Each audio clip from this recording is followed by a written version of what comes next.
blow up. Do not fucking blow up. Yeah! 3, 2, 1. 1! 3, 2, 1. Why won't it start? Maybe that'll work. Probably not. No, sir! This time.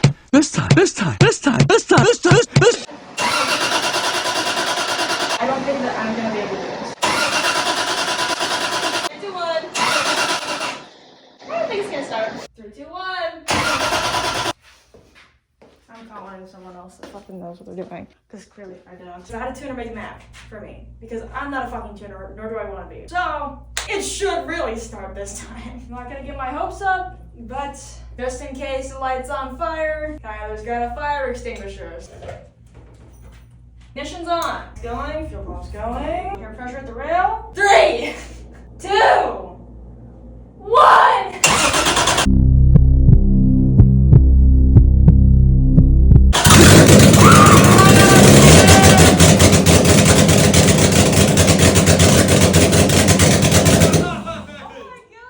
Yeah, I gotta call him, dude. I'm literally crying. Line this shit up. Make my shit straight, bitch ass nigga. And there's not a billion wires all over the floor anymore. Woman power. What's up, you guys? It's Rena, and hello. Big surprise, I am in a shop now. Oh my god. So cool. I actually get to rent my own space in a real shop, have my own bay with my own lift. It makes things so much easier. Very excited and grateful to have the opportunity to rent a bay here. But yeah, I moved into a shop. Yay! Also, it has a bumper on it. There's a lot of things we need to go over. I've done a lot of things with this car since we talked last. It was a little bit ago. So yeah, I've got all my fluids. Everything here is mine. Tell I've got a lot of shit. I'm in the process of wrapping all my toolboxes to make them all the same color because I don't know. She's got post-traumatic Down syndrome. Yeah, have a lot of shit. A lot of shit.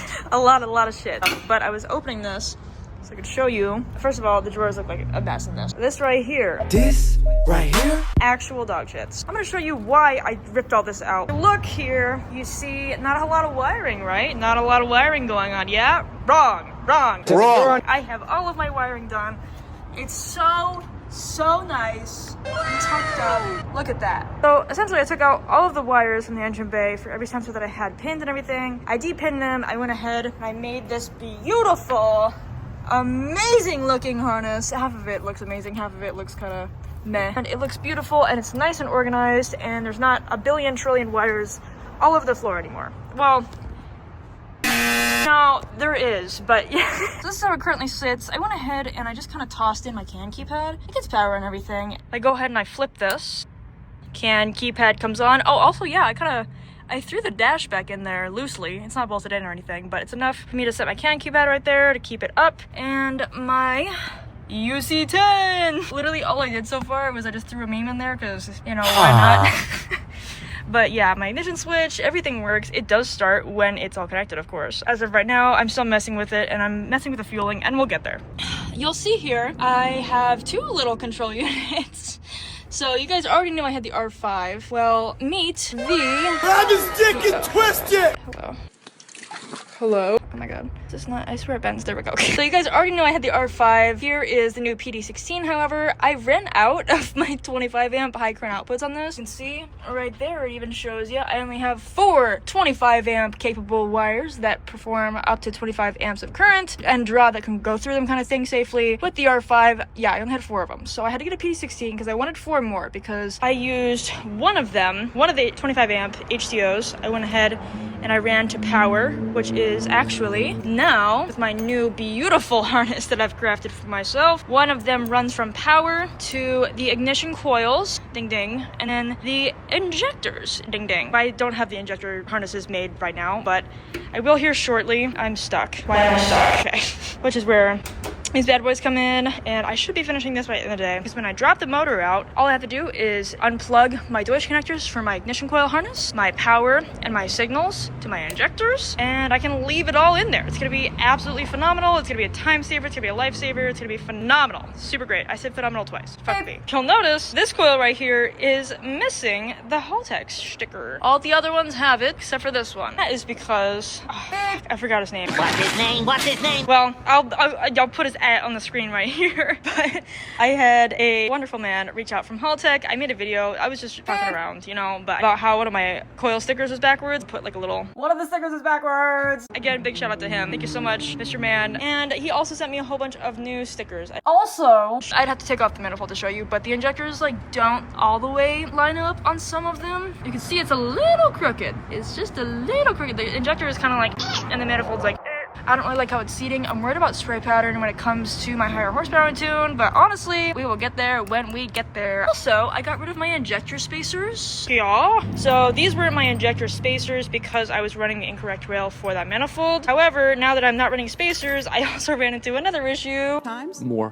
Which was... And also... Times more. I don't know where it went. Okay, well, also my fuel pulse dampener, I used to have it seated right here, and now there is not a big enough gap right here to fit my large fuel pulse damper. So essentially what I'm doing is, because my fuel pulse damper is not small to fit in here, and I can't fit my fuel pressure regulator on the end of it anymore either because it knocks into the OCV tube right here, I'm pretty much fucked. So essentially what I'm gonna have to do is I got a new fuel pressure regulator that is actually in combination with the fuel pulse dampener, so it's like a 2-in-1, and I'm gonna mount it over here and just move the lines over. Also, probably notice I have a belt.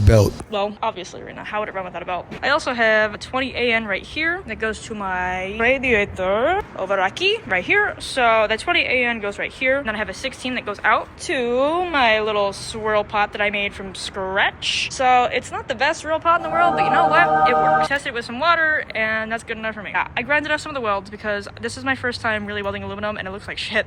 I can weld a dick to a snowman. But it's gonna work and it doesn't leak or anything, so that's what's up. But I have a 16 in here, and then I have a 16 in here that goes into the thermostat like that. I'll put a little fuel flow, no, not fuel, fuck. I'll put a little coolant flow diagram right here so you can see, but yeah, coolant flows like that. So it should flow in, it should swirl in the pot, go down here and go in through the thermostat. Now my little fan situation I got going on right here, yeah, pretty much just like chopped up a piece of aluminum rod, and I went ahead and I measured, tacked them on, drilled a hole through them so that I could tap some threads, and yeah, that's pretty much it. So now my fans are bolted on and all of my hoses are made.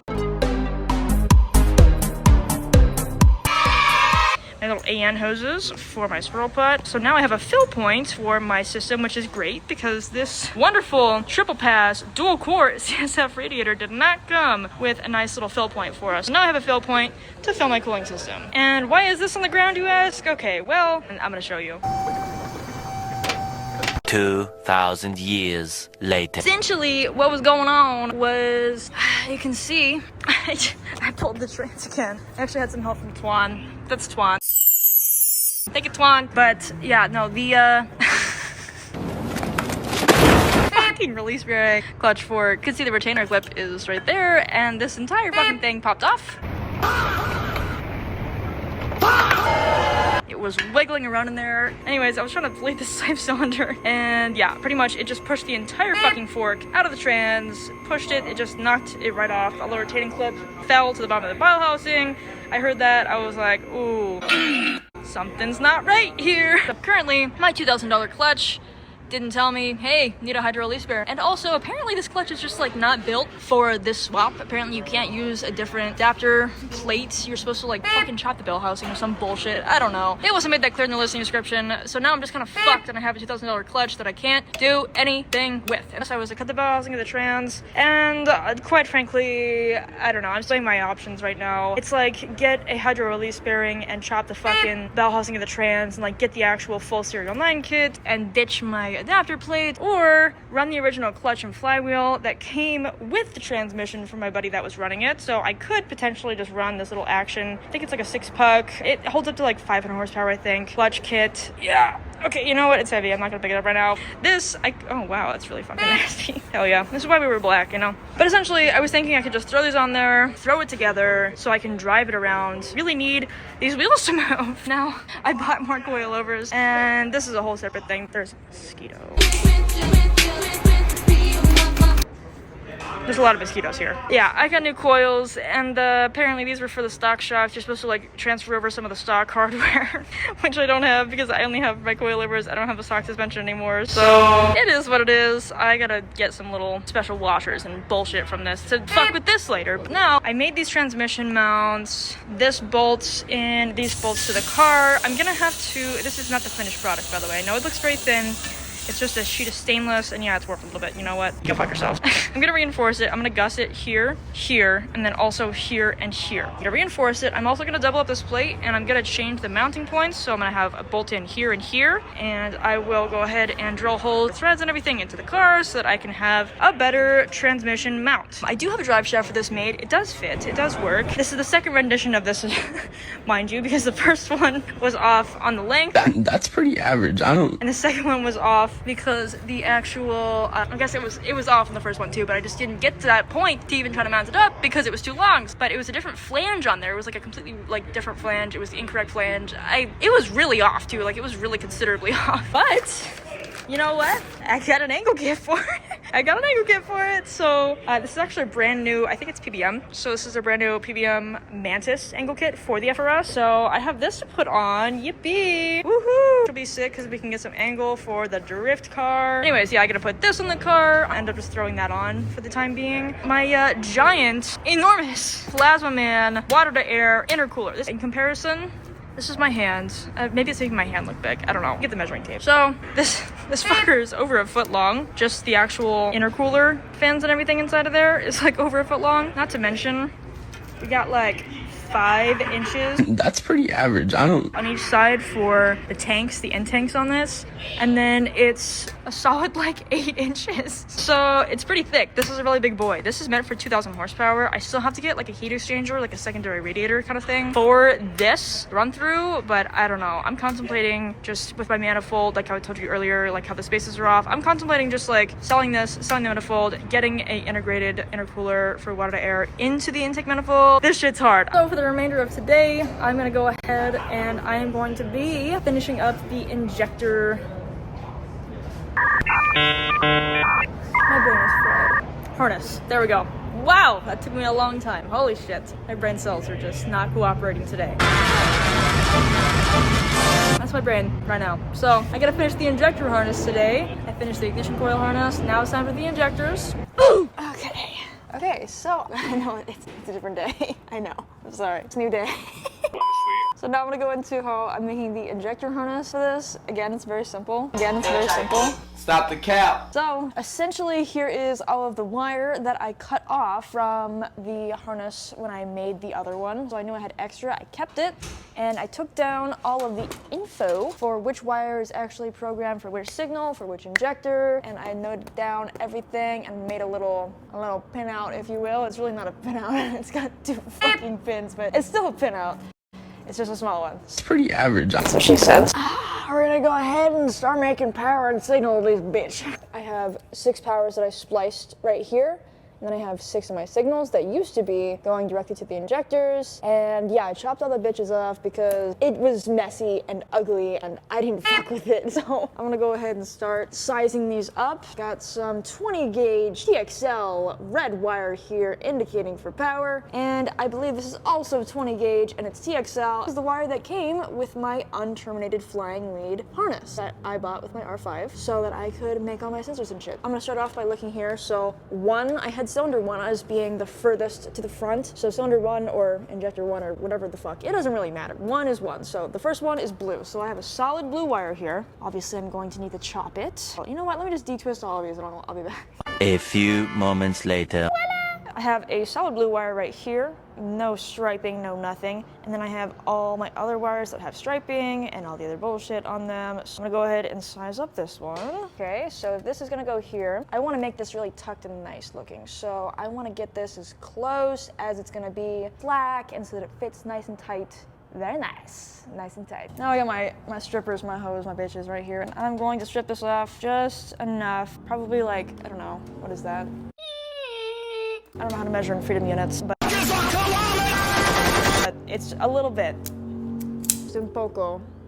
Little teeny bits. I took a little bit off right there, and then I'm gonna be shoving this into right there, and then I have a pair of crimpers. Dun, dun, dun, dun.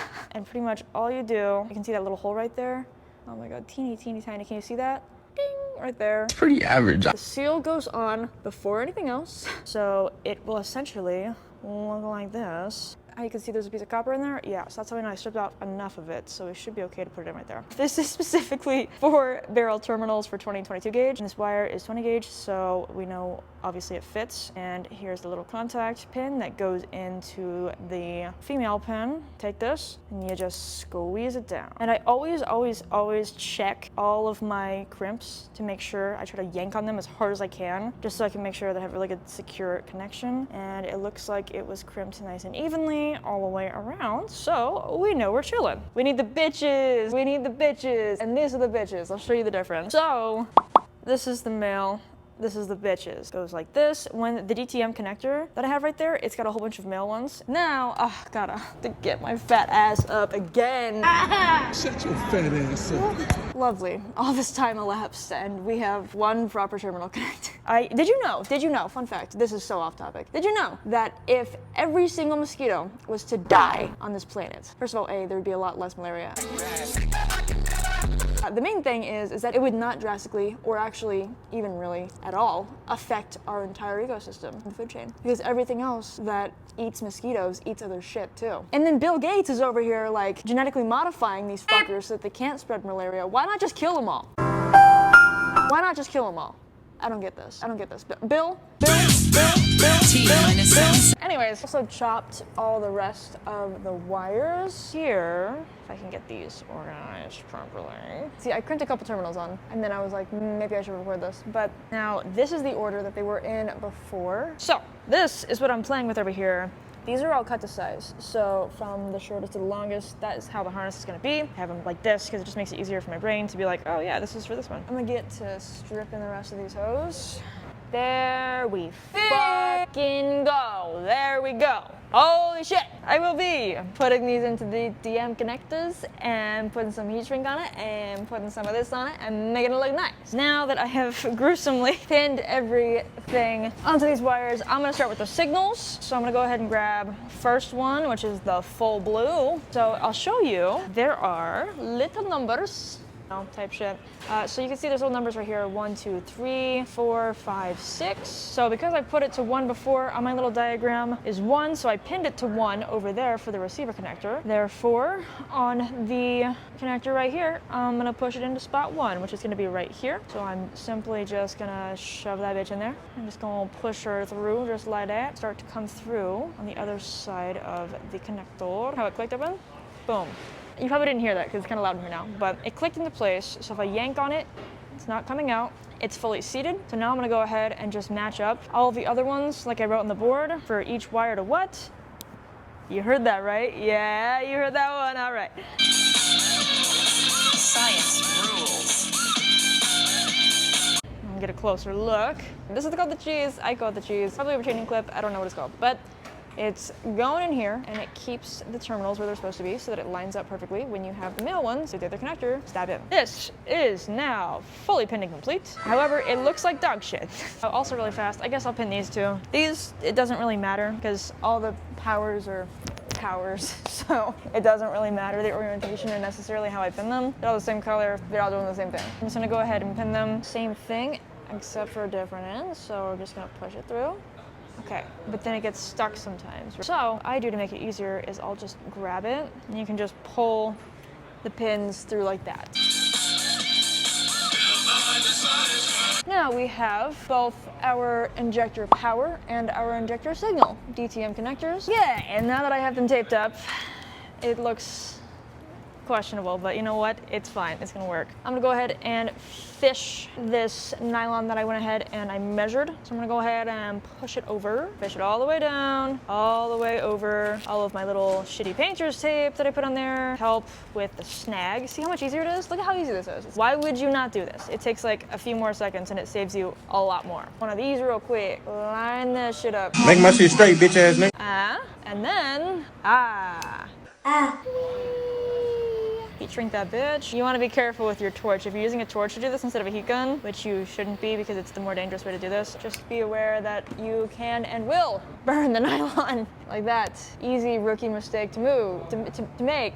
Easy rookie mistake to make. Rookie. So, shocker. Essentially, I'm going to put some heat shrink right here, and here, and I'm just gonna keep repeating this process. Heat shrink, a little bit of nylon, heat shrink, wires come out, heat shrink, boom. So I will be back when that is all done. It's a very tedious, long process. So make my shit straight, bitch. I probably should have measured a little better. My spacing is a little off, and some of these are a little bit longer than they're supposed to be, but that's okay. So essentially what I'm gonna do is just chop them, make them the same size, and then we should be good from there. And then I'll put heat shrink on these wires, and yeah, plugged in just like so, and everything will be lined up for its injector. I'm not even gonna bother trying to put it on camera though, because I mean it's just like tedious. I gotta fuck with it at this point. Yep.